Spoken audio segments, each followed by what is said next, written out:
are. Yeah, I thought we'd have a little chat today, Matthew, about experiences of growing up. Yeah, good old growing up. Do you remember There's a few people I know who've still got to grow up. Yeah. Some are still working on it, aren't they? yeah. Some people are still working on it, growing up. But yeah. Do you remember your first day at school? Was it an enjoyable day? I don't really remember it. I do remember enjoying going in and looking forward to going in, but that's all I can really remember of that. So when you went to school, did you know anybody in the class, or were you just went in and made some new? I probably knew a few of them, but if I did, I can't remember it now. But like I say, all I can remember of that first day was going in and looking forward to it. Leaving my mum standing at the gates, going, "Oh, he just goes running in," and yeah. So you're quite confident then. I mean, I remember my first day, and basically I didn't go when I should have gone. For moving house, so I should have gone in September, and I didn't go till November the 5th. That's Guy Fawkes night. For anybody who's in America who might not understand what we're having a bonfire for and fireworks, but because somebody burnt down the Houses of Parliament. That's right. Guy Fawkes. But anyway, going back to my story, I mean, we moved house, and so I went to a brand new school at 5 years old. I didn't know about school, and I didn't know anybody who was there, and I didn't know. So, to be honest, it wasn't an enjoyable experience for me. It was, but it sounds like your experience was a good start, really. No worries, straight. Oh, yeah. There was some rocky points, but there was also, it was a good start, and it's going well now. So yeah. So visually impairment, it didn't really affect you on your first day at school, and it sounds like you had a better experience than quite a lot of people. Because I mean, some people either go in, they're happy and come, or they're in tears, and I think I was in the second category. That's right. Well, unfortunately, you were in the second category. But in the end, did you enjoy school, or? I think I enjoyed school the early years. I think up until early years, definitely primary school. I really enjoyed it. It was a lot of fun, and made lots of good friends there. But the first day of school, I couldn't understand what I looked up and saw my mum leaving, and I thought, why are you leaving me here? Have you forgot me? Understandable, yeah. I think a lot of kids were like that, really, weren't they? I don't think you'd be the only one. But I mean, even though I went to school in the 70s, and you went to school in the 2000s, and you're still at college now. I don't think it changes. The experience is the same for everybody. Experiences will always be the same, I think. And I say that going to school, definitely primary school, was the best years of my life. Great friends and great experiences. Hopefully we can talk about some of these experiences at school and that. Talk about the experiences, yeah.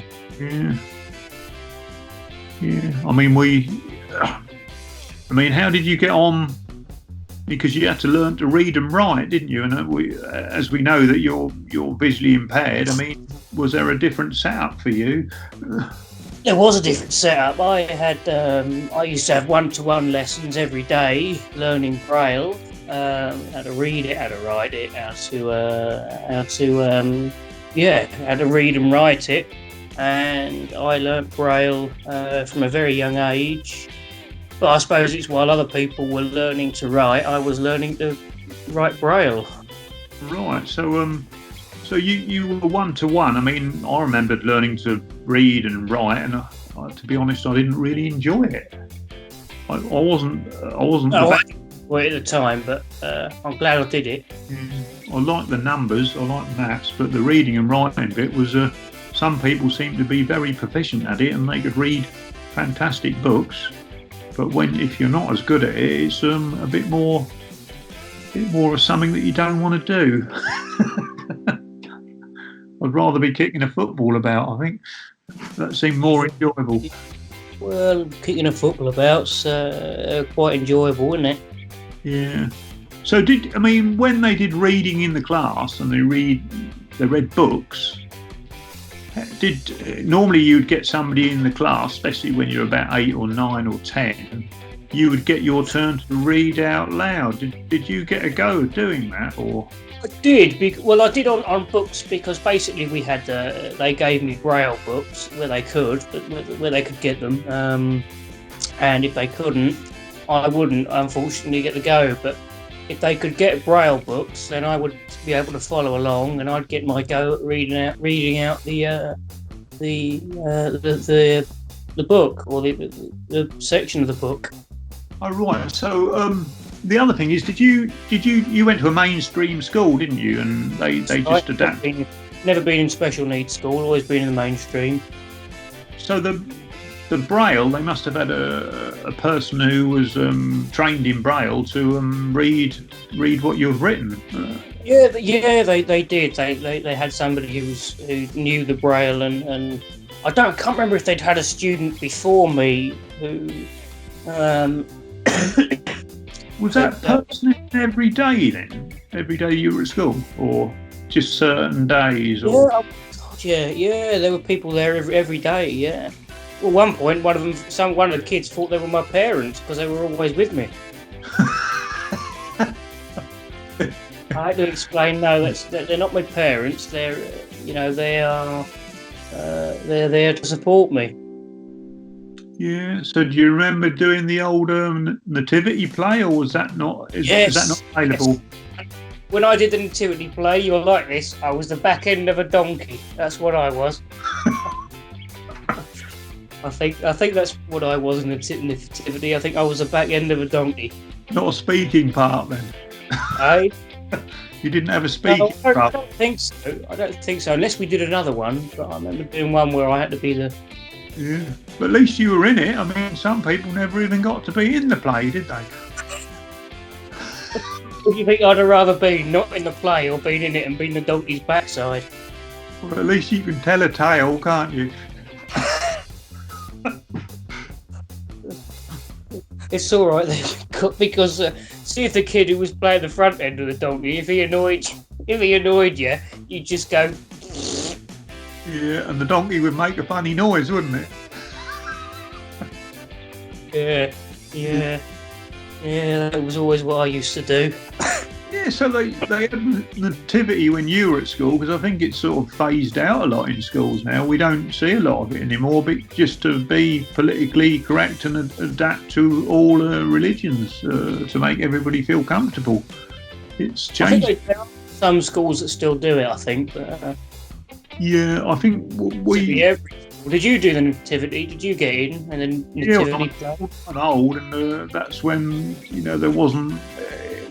It was, every school pretty much did it when I was at school. When I was at school as well, I remember all sorts of schools doing it. But what part did you get in the Nativity? I don't know if I got much further than being one of the sheep, actually, but. Better than being the back end of a donkey. Yeah, it wasn't much of a talking part, but I think we just made a cardboard sheep mask and held it up in front of our face. Yeah. To look in to guess who's behind each mask. I just had to follow the other kid around who was playing the front end of the donkey. Was a lot of standing about. Did you have to do any dance routines like Fred Astaire or? Oh yeah, we had to do all that, but I've not got the gift of Fred Astaire's got. Have you got a video of the Nativity? Were they allowed to do that in those days? Or? No, I haven't. No, probably somewhere, but yeah, because you're not allowed to do that now. You're not allowed to video things in schools. But no. So, did you make some good friends at school, and the visual impairment didn't hinder you too much or make you feel isolated? Oh, well, I mean, I tried not to let it really. I mean, you're always going to get, at that age, you're going to get kids who sort of, they don't understand it, and so they'll do the only thing that they know, the only thing they know how to do to deal with it, really. But no, I mean, still had a good group of mates. Yeah, so because you were different a bit with the visual impairment and they didn't understand it, they probably found it difficult to befriend you in some ways, but hopefully you soon broke the barriers down, I suppose, with your humour, didn't you? Yeah, I mean, it was tough at the time because I thought, why don't these people want to hang around with me, do you know what I mean? But now I look back at it and I just sort of think, well, their loss, I suppose. Did you have any favourite teachers or teachers that you? I did. I did have a few favourite teachers. I had this one guy called Mr. Ainscoe. Yeah. And his sense of humour was similar to, I mean, you know me, it was similar to the sense of humour that I've got now. Yeah. And that I've probably had all my life. So I got on quite well with him. He was quite good. I'd say he was my favourite teacher in primary school. Did he give you the slipper? And I think he works there now, which is. He didn't give you the slipper then, did he? Or the cap? No. But he was a laugh, He was. Hello, somebody sent me a message. Oh, sorry, I'll ignore that. Mr. Ainscoe, is it? No, it's on that messenger. Somebody sent me something, but ignore it for now. I mean, when the cane was sort of phased out when I was at school, but the slipper was still about. The slipper, yeah. And that wasn't for putting on your feet. There were a few people in the school that got threatened with the old slipper, but I wasn't one of them. I was a good behaved pupil. You were a well-behaved boy. You never got into any trouble, did you? I probably did. I probably got into trouble for stupid little things, but never anything serious. No. So probably stupid little things like kicking a football over the fence or something, but never serious. So you played football in the playground then, with all the rest? Yeah, I used to play football and all the rest of it, and even British Bulldog used to play all that sort of thing. Now, how did that work? I mean, you just threw yourself in, or did they? Threw myself in. It was only a bit of fun. You know what I mean? Just threw myself in, had a go. How did you find the ball? Wasn't always good at it, but just had a go. How did you find the football then? Football was sort of it was an interesting one, but an interesting story because, see, at our playground we didn't have a football pitch. Where the football things were, it was like a hard. Hello, there's a dog. It was just a sort of hard court sort of thing, and I think they had a basketball thing and a football thing, and so I could hear the ball bouncing or rolling along there. If I paid enough attention to it, but football, you're always playing on a team with at least a few other people who are going to help you out. So it's sort of. Did they change the ball? Did they make the ball put a bell in it or something? Or not when we were just playing on the playground. When we were in PE, they gave me a ball with a bell in it, but.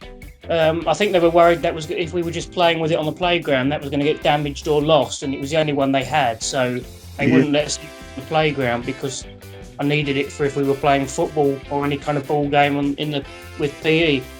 So you could hear the ball, and you could time it and kick the ball and. Yeah, and also with the help of teammates, because that's the beautiful thing about football is you're on a team and. You can play football with hopefully your teammates are going to help you.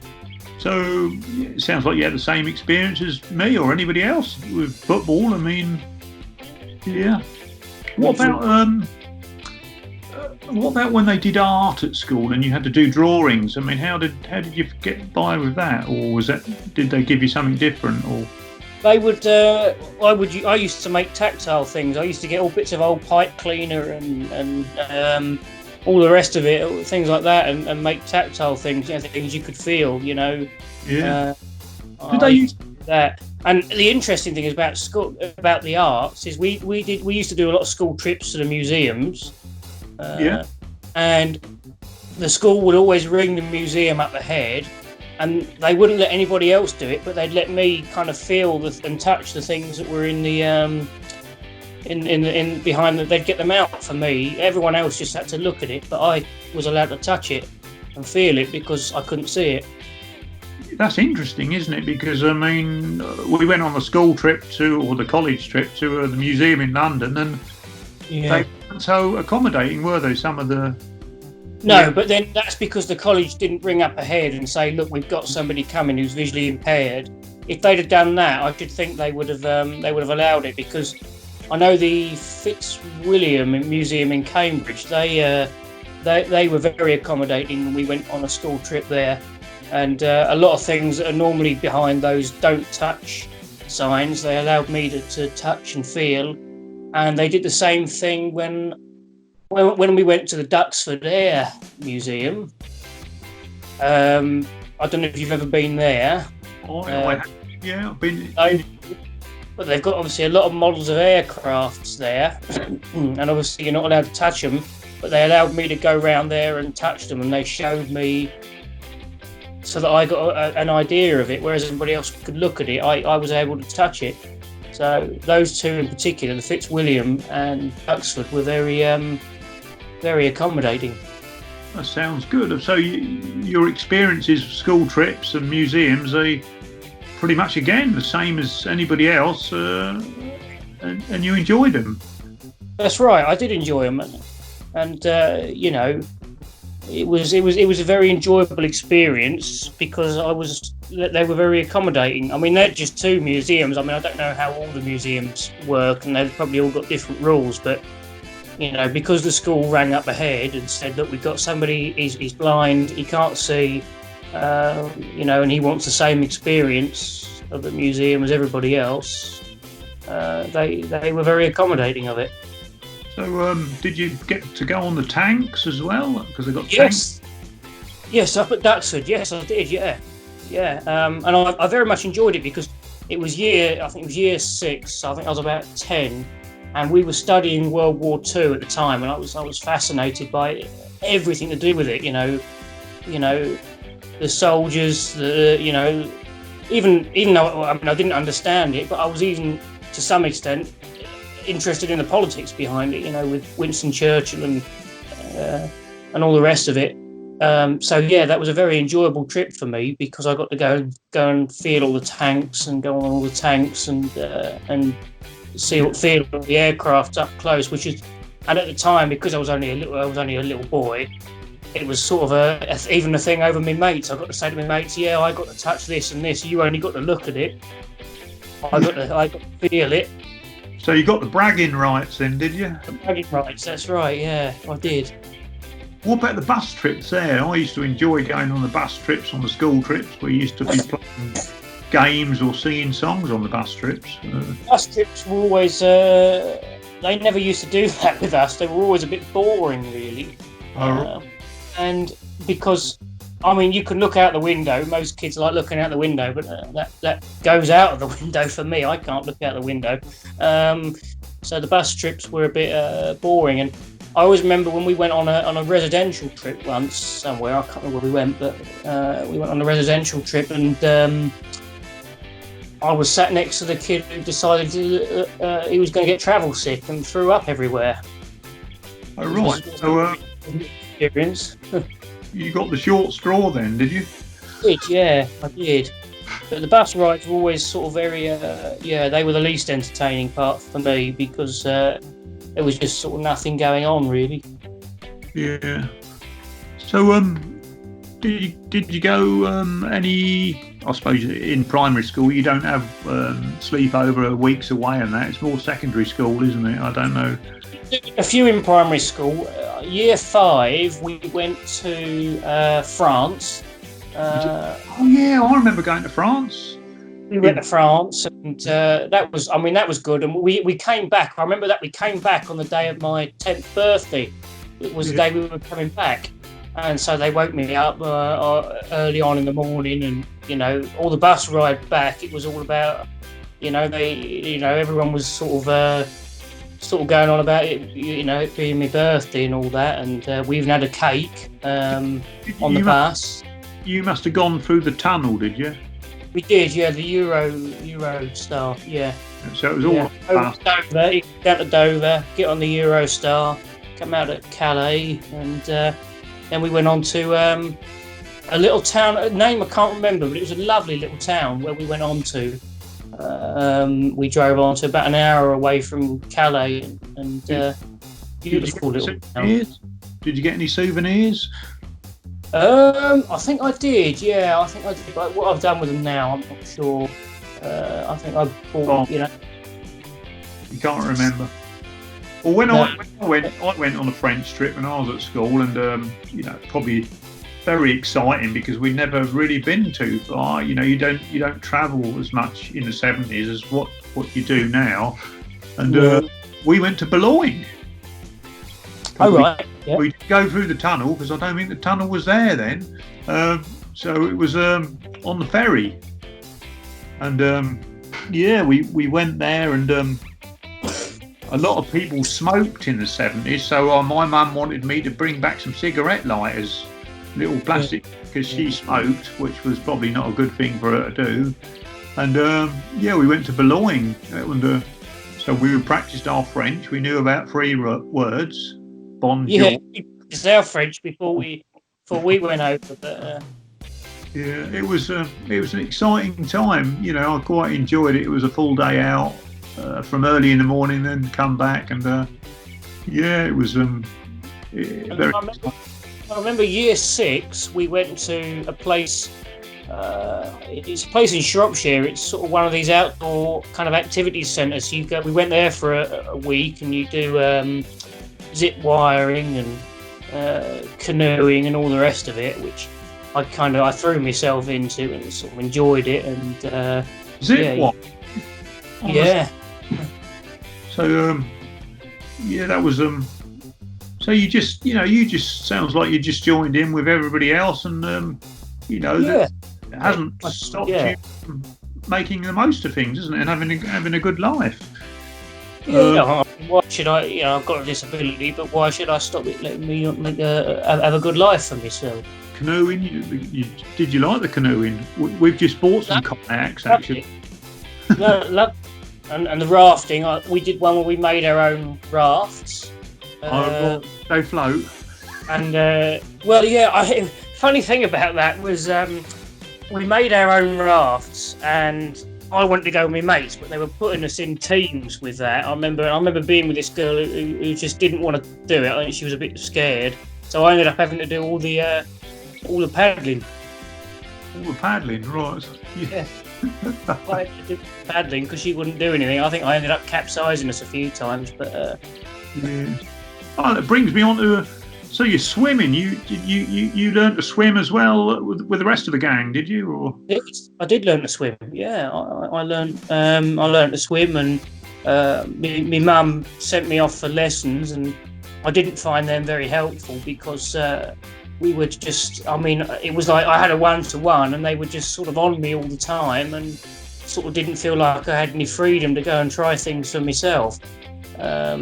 So I don't think them lessons helped. I think what really helped was when me and the dad's side of the family we went on holiday to Turkey, and every day in the pool, because I used to wear those armbands and that thing that goes around the stomach as well. Rubber ring. Rubber ring. Yeah. I used to wear that, and every day when we were on holiday, that would slowly be kind of taken away, and I'd get a little bit more independence, and that was what I think really helped me to swim rather than the lessons.